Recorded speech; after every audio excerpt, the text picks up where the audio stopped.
Hey everybody, this is Mike. Welcome back to my shop and welcome back to my channel, Z Motorsports. Got a little project here that I thought it'd be interesting to demonstrate. I've been wanting to do this for quite a while. 12, 15 years ago, back when I was doing a lot of building muscle cars, street rods, race cars, all that good stuff. I was doing a lot of axles, axle assemblies, cutting and fabricating on them. And I thought at that point it would have been nice to have some kind of a fixture or a jig to hold the axle in while I was working on it, rather than wrestling it around on my welding table. Then I got out of that scene, and the last few years I've been doing a lot of Jeep axles, truck axles, and so forth. And I'm at that point again where I'm just tired of wrestling them around on my welding table. So I had originally thought about building some kind of, putting some square tubing, receiver tubing or something underneath and coming around with some fixtures that would adjust for width and a couple different options. And then as I was moving equipment around in the shop, I realized I've got this really nice gearhead engine stand.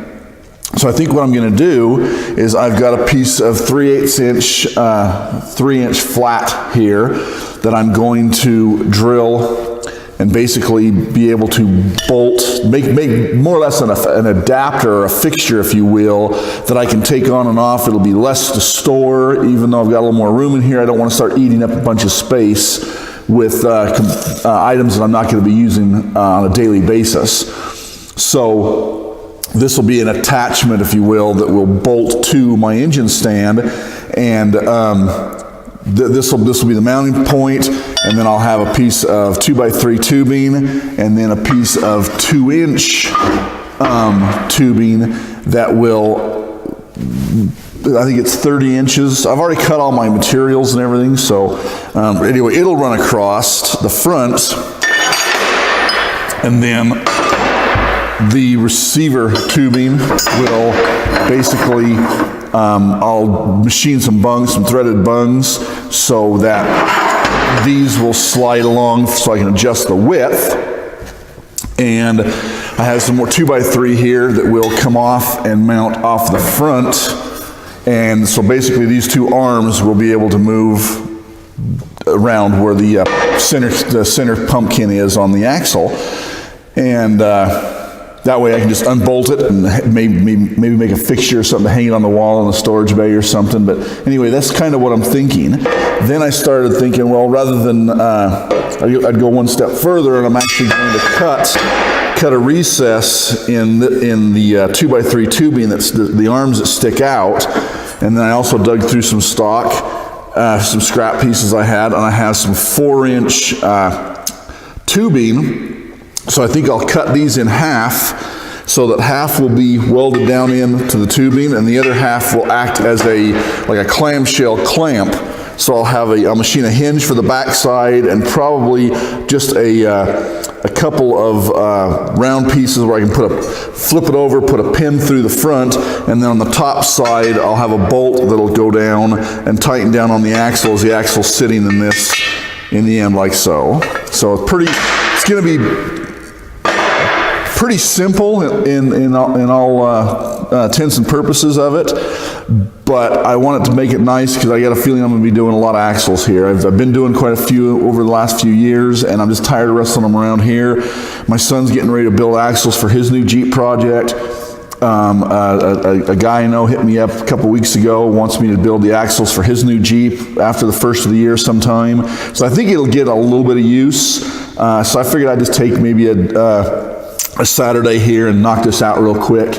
And I figured the main driver on this too is size. I want to keep it small and compact. That's why I figured rather than make, I've seen some guys build some pretty elaborate stands like sawhorses with adjustable width and height and everything on them, which were great ideas. It's just a little more cumbersome and a little bigger than I want to have, and I don't do axles day in and day out. If I did, I'd have something like that, more of a sawhorse cart, if you will. This is going to be more of, I'll probably do maybe, seems like the last few years I've been doing anywhere from 4 to 6 axles a year, which really isn't a lot, but it's enough to where I'm tired of, manhandling them around. I'd rather have them in a fixture that I can move around. So anyway, I'm going to get started. I've got some basic drawings here of what I'm kind of after. So I've already cut the materials. I think the next item of business is probably going to be cutting the recesses in these two 2x3 pieces. I'll probably just cut across with a die grinder, or probably a bandsaw. I'll just cut across, and then I'll get the plasma cutter out to make the radius, and then fit the tube down in. And then I'll probably drill the holes in the mounting plate, start there. And then I've got some round stock. I'll start machining some threaded bungs on the lathe to put in the receiver tubing here, and then also on the top here. So I'll probably start with, probably start there. So I'll just probably start at the engine stand, work my way out, and then I'll start assembling things and welding together.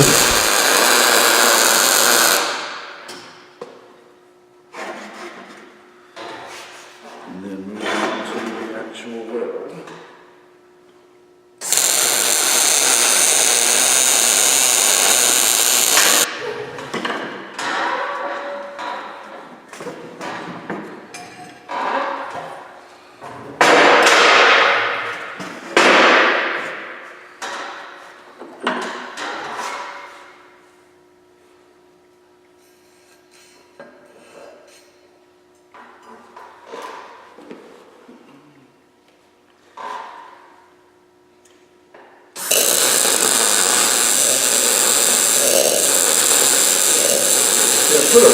The tubing's rounded on the edge here, on the rectangular tubing. I put a slight bevel on it so that I could create a trough. So I normally get 100% penetration anyway, because I've got this turned up pretty hot. But I just wanted to be able to get down in and build up and have the weld come up fairly flush. So I took the band, I've got these marked out.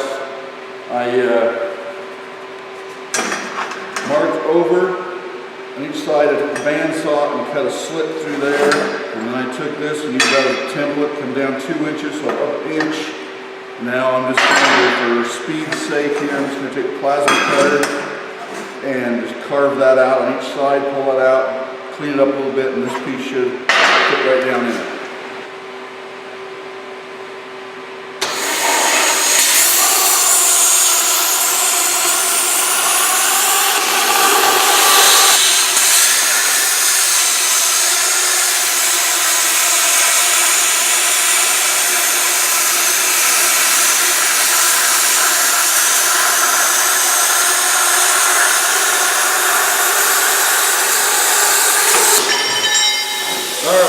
So I cut those out with the plasma cutter, and I know plasma cutters have a huge following. It's not one of my favorite tools in the shop. Granted, they have their place for efficiency and speed, which is why I used it on this, but accuracy is, on a CNC plasma, yeah, you got quite a bit of accuracy, but move it with your hands. Yeah, it takes a lot of practice, and although I cut these out to within probably a 1/16 of an inch accuracy, I just had to come in here with a rotary, an emery roll basically, and just deburr the draw off of the cuts. The pieces of tubing fit in nicely, so now I'll weld those in. Plasma cutter, to be honest, is just not one of my favorite tools. It's a little too crude for a lot of things. That's why you don't see me using it a lot, but they do have their place, so don't get me wrong. Here I have the adapter that I welded up, bolted to, it's 4 1/2-inch bolts, bolting it to the geared head here of the engine stand. So then next I've got the arms, and I just need to weld them onto the sleeves and build machine some bungs with the threads, so that they'll be adjustable in this range right here.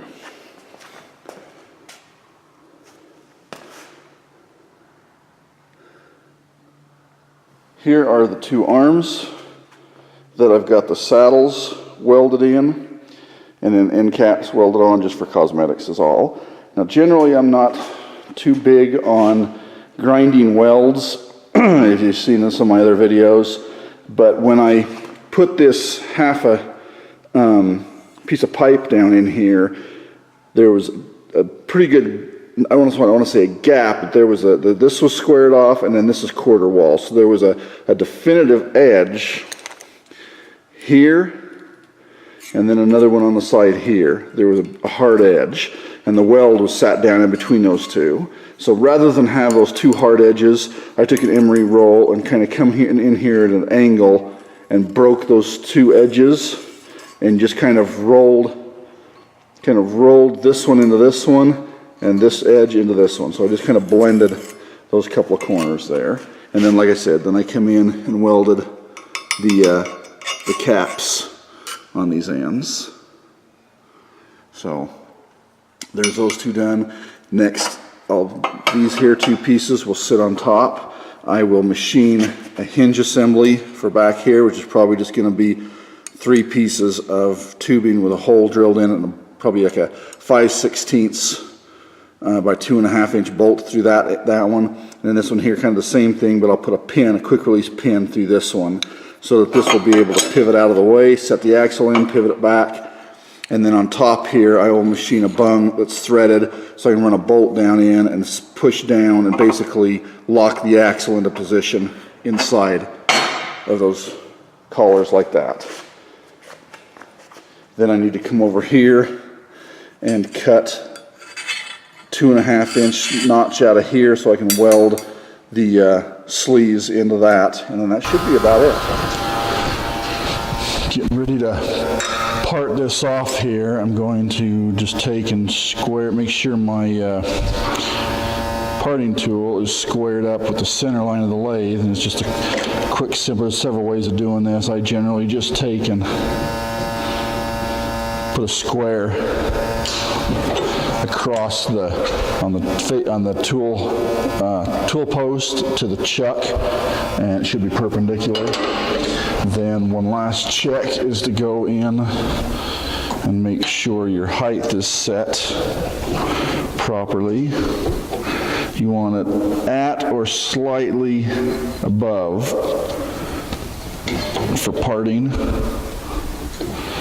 So just use my little height gauge tool here and set it up. Then come in, come off the face there.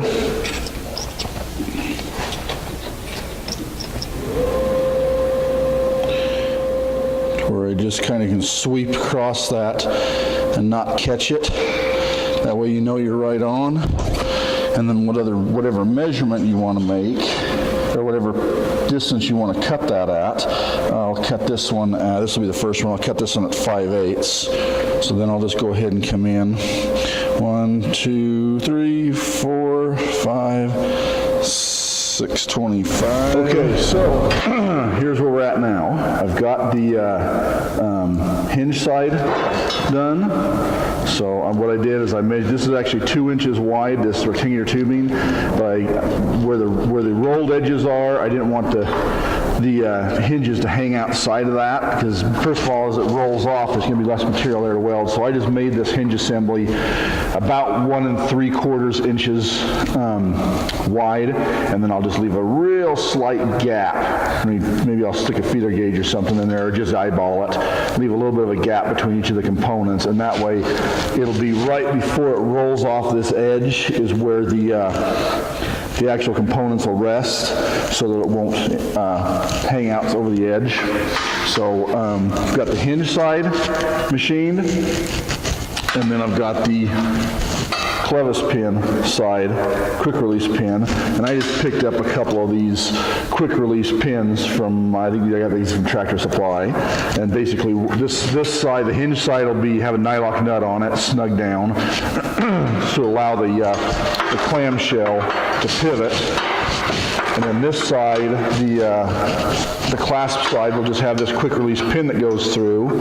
And then lastly, I will go over and machine a couple of bungs, and I'll probably machine these to like a 3/8/16, so that the bolt will go down and sit down onto the axle, or maybe half Yeah, either half or 3/8, one of the two, to where this bolt will actually go down and hold on to the axle and keep it from turning. It's kind of like a set screw type or just a pinch bolt. One to go. Putting the next one into position here, and we'll get it tacked.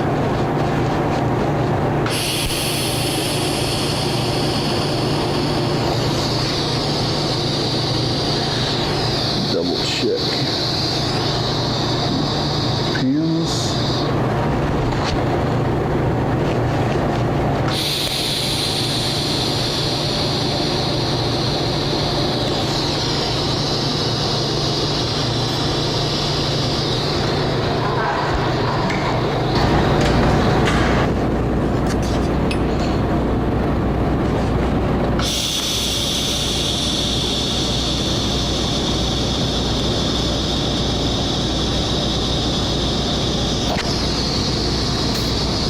All right, so the hinges are welded on. Now I need to work on the clasp band.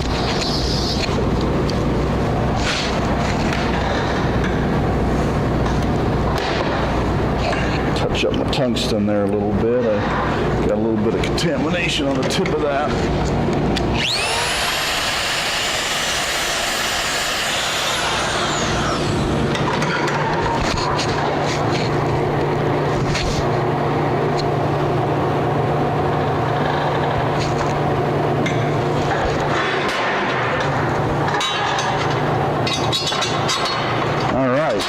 So there's the clamshell. Now I just need to work on the other side here on the clasp end, do the same thing. And then these, I don't know, kind of a hitch pin, looks like a piece of farm implement.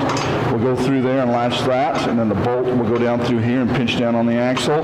When it does, it'll go up against the hinge and the clasp end and create a physical way of connecting or securing that axle while you're working on it. So I'm going to go ahead and get the clasp band welded on now. Okay, we are officially winding things down here. So I've got the pins, the clamshells, everything's welded in. A little warm.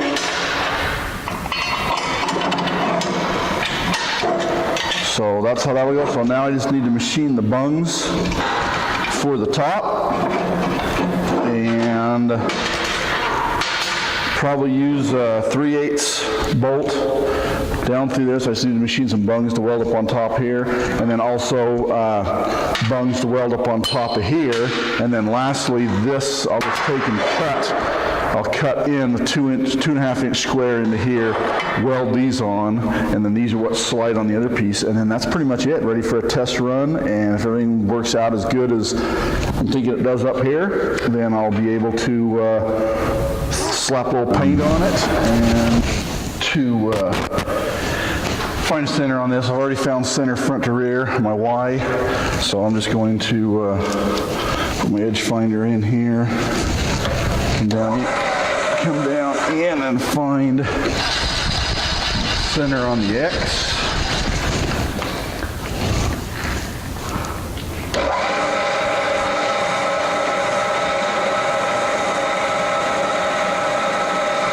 Okay, zero it.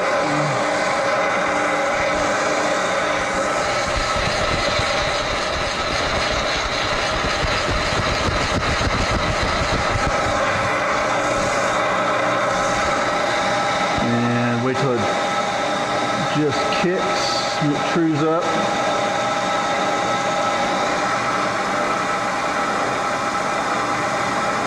And kicks, and then go half X. Move it over till it reads 0. Boom, there's my center. Like I said, I've already found the center of the Y. It should, these are both same size blocks, so it shouldn't have changed.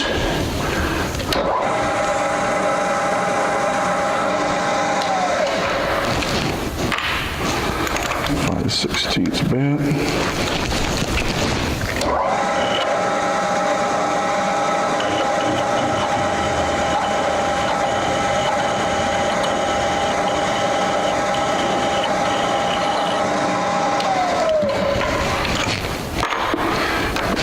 cover on it.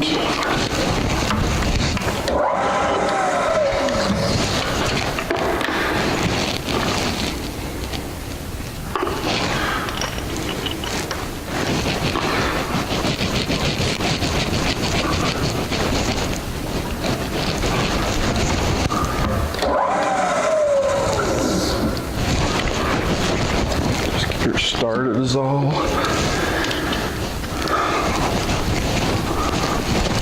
If I had a bunch more of these to do, I'd just power tack, but just wanted to get it started in the hole there, so.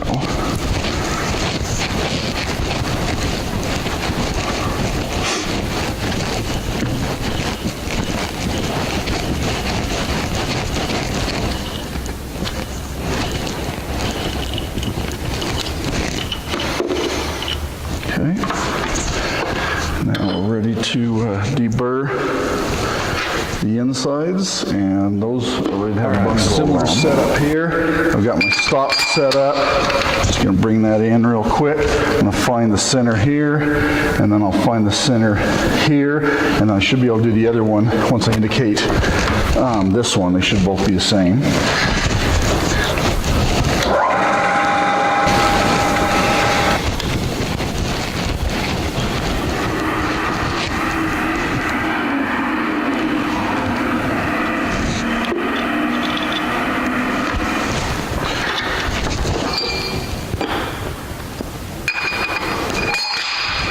One out, the other one in.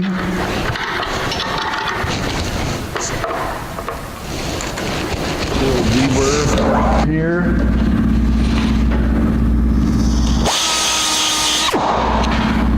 That one.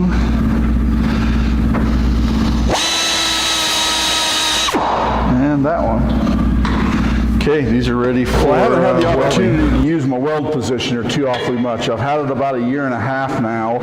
In the last year, I've been moving and building the shop, so I really haven't had a chance to use it much. I played with it a little bit when I first got it, when I fixed it up a little bit, had a cable end and a few things I had to fix on it, but figured I might as well go ahead and give her a try here and use it on an actual project rather than just on for test purposes to make sure it works. So we're gonna give her hell here.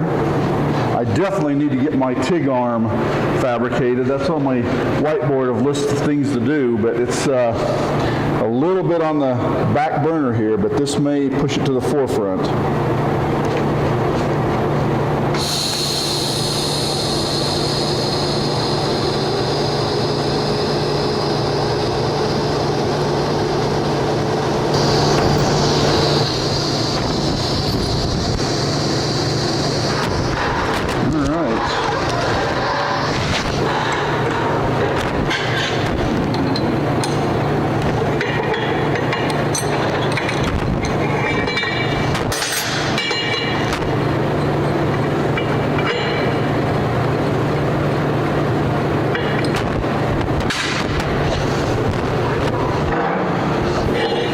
That's doable. That's like that pretty much wraps, for the most part, all the fabrication up.